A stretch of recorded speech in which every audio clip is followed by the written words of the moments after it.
Hey guys, welcome back to the MoonTime Munchies Podcast. I'm Morgan Daley, and oh my goodness, it has been so long since I've recorded or released an episode. It's been probably over a month, and honestly, all of the excuses.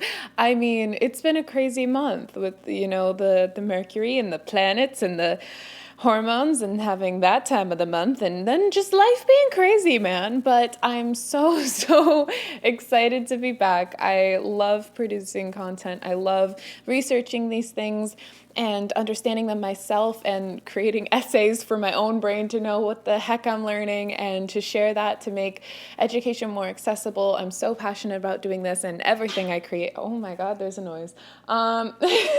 So I'm very excited to be back. Today's episode is our thoughts and understanding them and how they reflect in our lives. So let's just jump right in. So this started from actually listening to Mayim Bialik's podcast, like Mayim Bialik's Breakdown, which love her. I definitely want to deep dive and listen to a lot more of her episodes, but I was listening to the one that she had Byron Katie in, and it was her belief in that episode. What they talked about was she believed that our thoughts are why we suffer, and when we change them, we don't. And I said, my opinion on this is, of course, this pertains to our unpleasant thoughts, but even the pleasant ones can be limited by our own beliefs of whether or not they're obtainable, or at very least, if they're challenging to obtain. So Byron Katie speaks of what she calls our underlying beliefs. These are the self-limiting beliefs that I constantly speak of in pretty much every episode, that are ingrained into our subconscious mind and color our perception of the world. For example, instead of having an experience and a subsequent reflection, the one that Mayim used, where my children ignore me when I ask them to put away their things, you might build anger and resentment, not realizing that this initial thought doesn't warrant that reaction, but your underlying beliefs may warrant that, such as for her, it was children should respect adults, people should respect me, people should follow my directions, my direction is what's best for other people, or if someone ignores me, that means they don't respect me, or so on and so forth. This is one lens in which we view our subjective reality that our egoic, logical mind has accepted as true based on a few limited past experiences, in its attempt to fulfill its purpose in understanding our external realities, labeling it, and protecting us from it, and not readdressing these assumptions unless you make the active choice to unpack it, maintaining our own limitations and rippled out damaging in our relationships. This thinking doesn't allow for the infinite other reasonings for your initial situation. It gives you a similar feeling from the past with justification from back then, and inhibits you from accepting and therefore agreeing to alternative realities that also exist. As much as the mind wants simple solutions and understanding, our world is one of divine chaos. Black and white reasoning can have a space in survival, but not in truly living. In this example, those underlying beliefs can lead to lashing out at your child for what you perceived as disrespectful, which could leave them feeling inadequate, misunderstood, unworthy of respect, or understanding, or communication, or anything themselves. All because you didn't allow for the infinite possibilities of the reality you share, simply the harmful one of your past.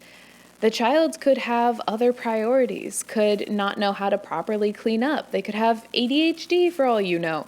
But you don't know because you're not allowing for other truths and damaging your relationship and this child's perspective in the process. This is just one example of the millions of underlying beliefs that we bring into every one of our encounters and how they can be harmful. There's a fascination almost a hang up on the concept of manifestation. And it's true that the reality we accept as true internally must be reflected externally. But I find that too many people are coming at this from a point of desperation, out of hatred or complete disdain for their current realities. Our minds and bodies want to think and do. We are even ingrained this belief by this self-sacrificing culture we subscribe to in order to earn sustenance and stability, which is not the natural way, because those who are benefiting from it are manipulating our beliefs with fear and miseducation from a place of their own misguided beliefs that power is taken instead of found within. Many of us fall into spirituality and psychology from our own personal traumas. We are so uncomfortable with how broken people had treated us that we are willing to do any work, willing to sacrifice any value we hold to get a. What we far too often overlook is that manifestation, changing your external world to reflect your inner world, doesn't need action. Especially unaligned action. It's finding what you truly align to that will spark that aligned action. Otherwise, work is in understanding your desires and making space for them. Far too many of us have accepted this limiting belief that productivity only looks one way, to rest is shameful, or to stay busy and to burn out is always better, even when that action doesn't lead to results that do much for anyone. We are taught this self-sacrificing nature to be of service to those whose trauma led to a narcissistic lens of the world that they must take, that's what they need is outside of themselves, or that people don't want to help them, so they must manipulate them into doing so. When I am aligned to a high enough vibrational timeline, I tap into my skill of divination. But because I'm in a high vibrational receiving energy at the time, the future I see is one that I want. Granted, sometimes I can see other timelines, but for this example, it inspires action, which manifests exactly what I saw. And sometimes I see other things, or things that I choose to manifest that I never saw, or I see things that are for other people, but nonetheless, this has a chicken or the egg conundrum. And we, find ourselves caught up in a what came first? Did I see it, or did I like what I see and I made it happen? What's going on here? But in all actuality, it's more of a yin and a yang energy. It's a cycling of an ever-evolving mirrored reality, and one holding truth within the other. It's an endless cycle of cause and effect. One man's cause is another man's effect. However, none of this changes the fact that we are designing how we perceive the world. The same is true for the state of reality we see reflected in our lives.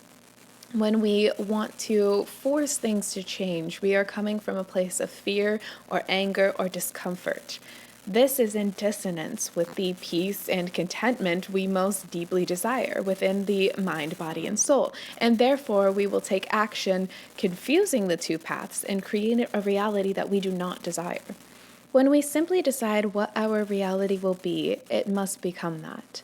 This is the balance between appreciating what is and changing what can no longer be. For example, if you are wishing to leave an abusive home, you would put your intention on no longer accepting such treatment, possibly even using your most undervalued but incredibly important resource of imagination to attract the exact kind of home that you feel in your most aligned moments would be safe, nourishing, and inspiring. This will be as easy as you believe it to be. If you believe it to be challenging, or your protective ego subconscious has subscribed to beliefs that contradict this new one, it is possible that there may be work that must be done before you can believe that you deserve this, and that it's possible with such conviction that there is no longer space for fear and doubt.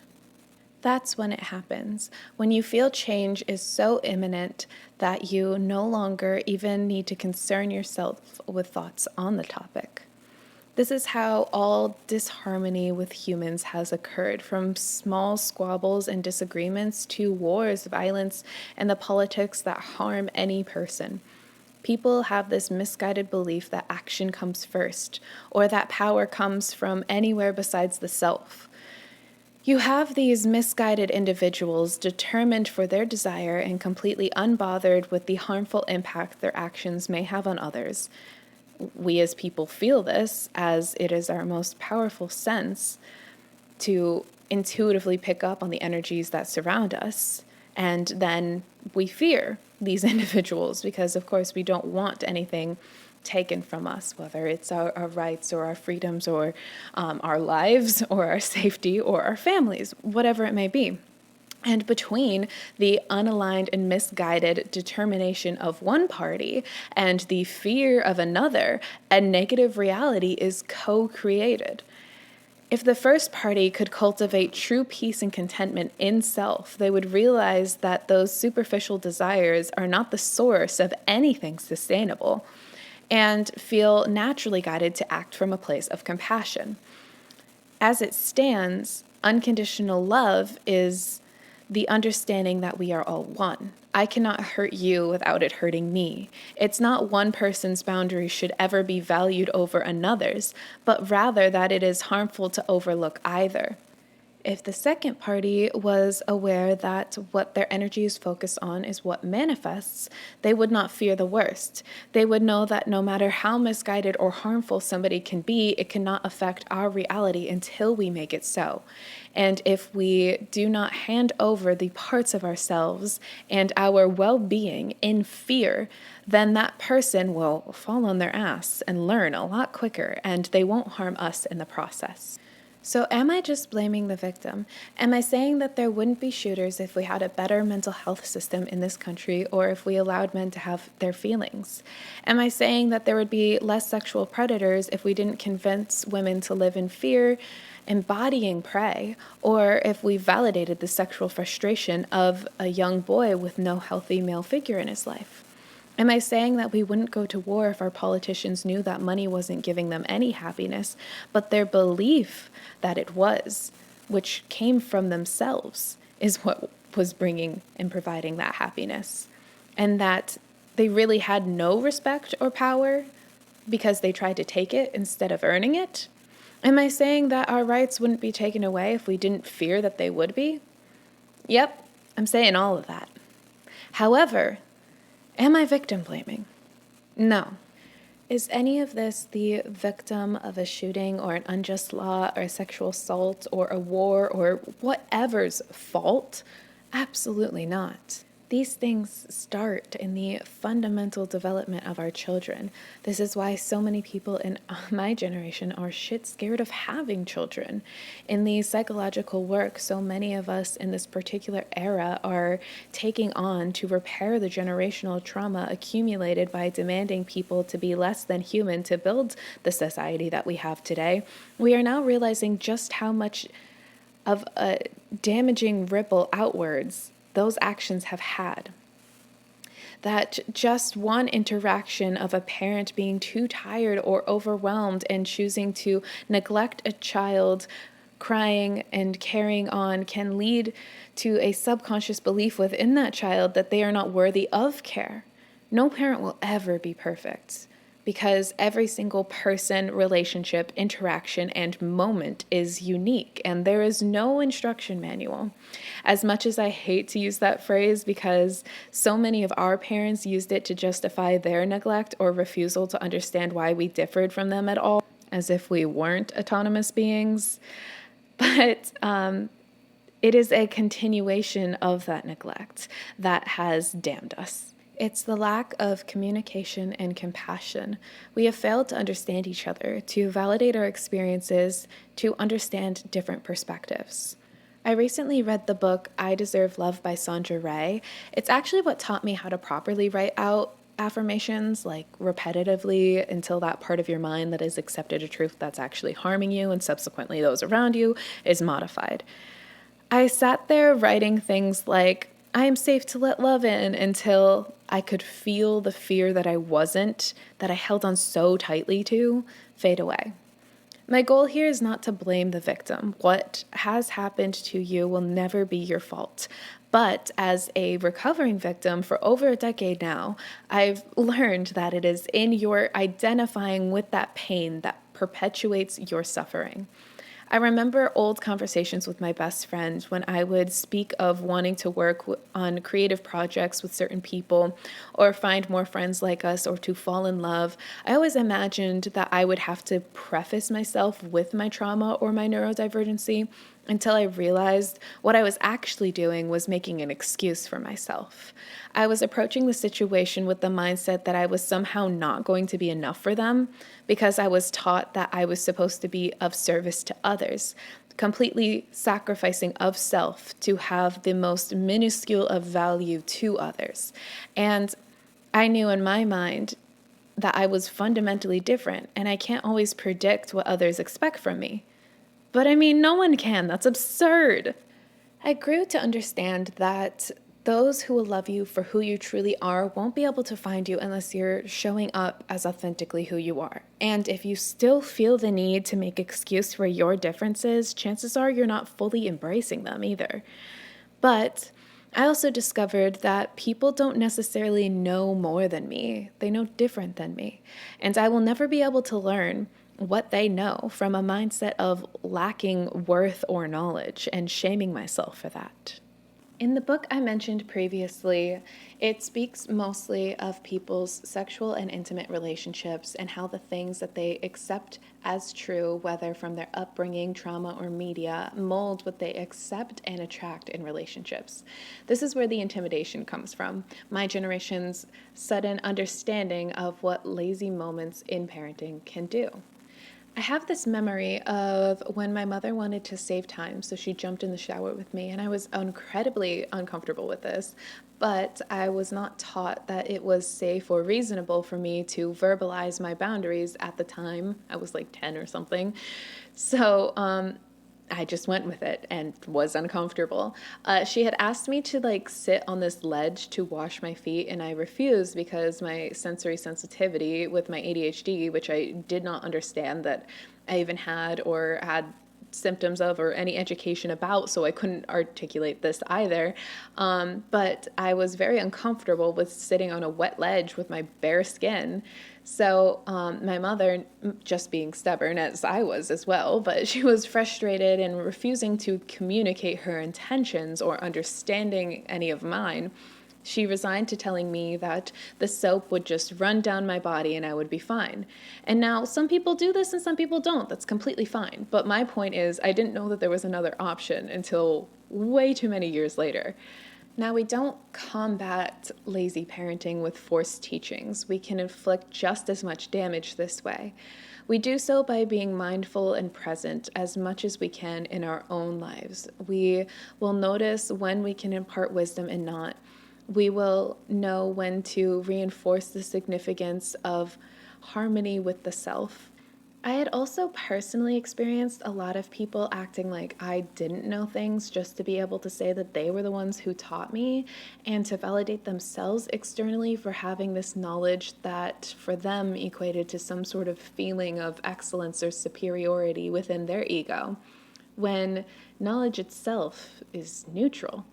Despite how much I actually did ask for help and I had to teach myself, I was rarely ever taught anything from the intention of somebody knowing me well enough to understand where my perspective left off and compassionately hoping to bestow upon me wisdom that I actually seeked. You know, the intention of the entire education system going into it, but never the outcome. That dynamic. It's about living intentionally, as all things are, honestly. The right action to take will come to us.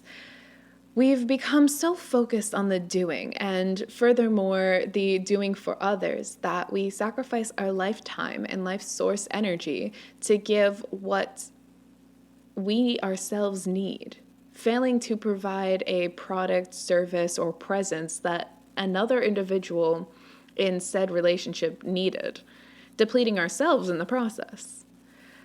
Be courageous enough to sit with yourself in the silence, to challenge your own beliefs, to nourish yourself with what you need, and to see what direction calls to you to go towards next.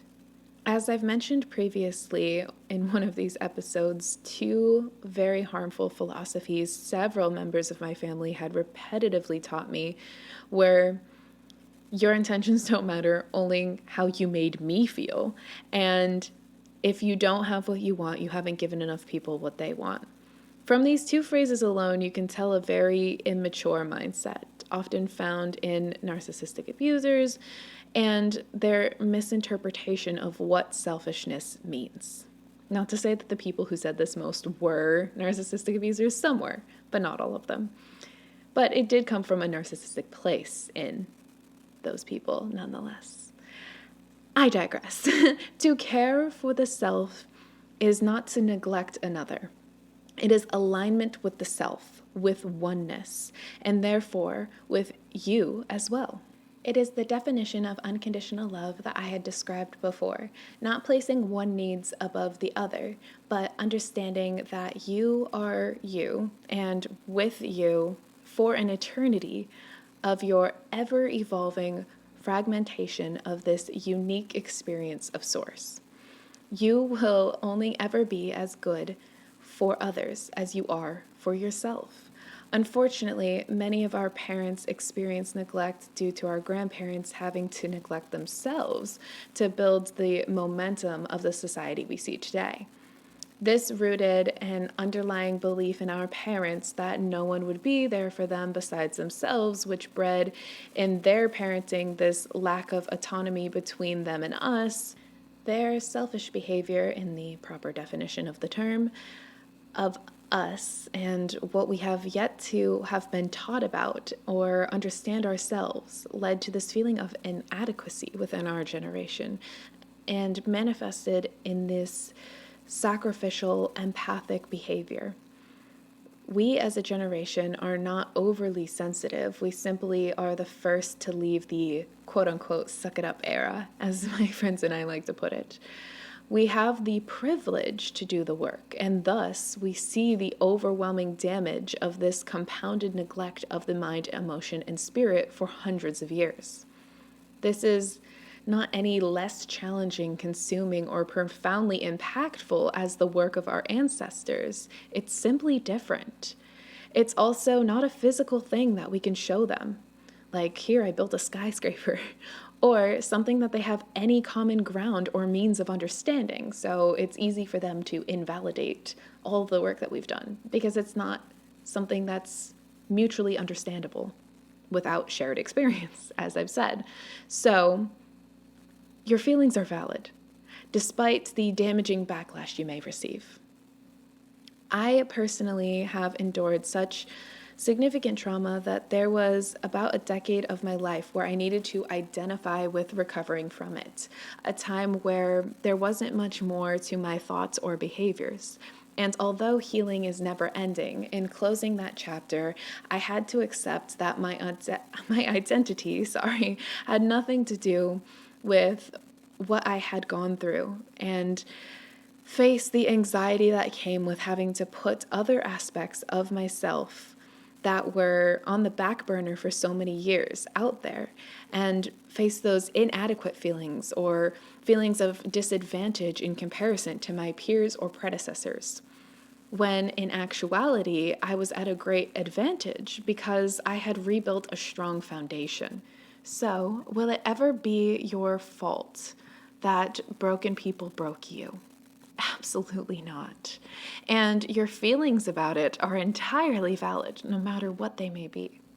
However, it is now your responsibility to change that narrative so that your future may reflect your truest desires and not the fears or limitations of the past. When we shield ourselves from pain, we hide from love too. The bravest and most spiritually aligned thing you could ever do is to be vulnerable and authentically you, which will then lead to you making space for others to do the same, with all that gray area and chaos that comes with freeing yourself of those underlying beliefs.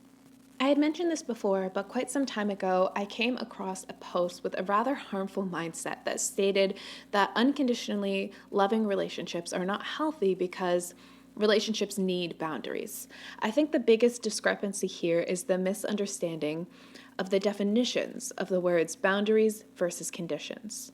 It is my belief that every healthy relationship should have boundaries unique to the parties involved, as being well established, communicated, and reciprocated and respected. But this can also be true in unconditionally loving relationships of all kinds. If someone were to love all of you exactly as who you were in every evolution of yourself, that would include your boundaries, and they would want to care for your needs. On the other hand, if someone did not respect your boundaries and you needed to take space for yourself, you do not automatically stop loving them. I believe that there can be varying degrees of liking people we have relationships with, and obviously millions of different kinds of love. But to love unconditionally is something that you can have in every relationship, even with pets, activities, or objects. Despite how in love you feel, or how much you like each aspect of that person, place, thing, object, whatever. You care completely and regardless of circumstance. Therefore, you could never bring yourself to cause harm for the sake of harm. Unconditional love is not your boundaries are more important than mine. It's that they are equal to mine, and though I must fill my own cup first, I cannot bring harm to you without it harming me as well. I believe that unconditionally loving is one of the only kinds of love that you choose to have or bring into your relationships because it comes from you alone and how you approach the situation. It's almost a baseline respect where you could very much dislike someone for the harm that they've caused you, but realize that there's no point in returning that negativity. As always, this has been my thoughts on some things. I'd love to hear your perspective. My name's Morgan Daley, and I'm on most platforms. Be kind, be mindful, and have a good day on purpose. Bye!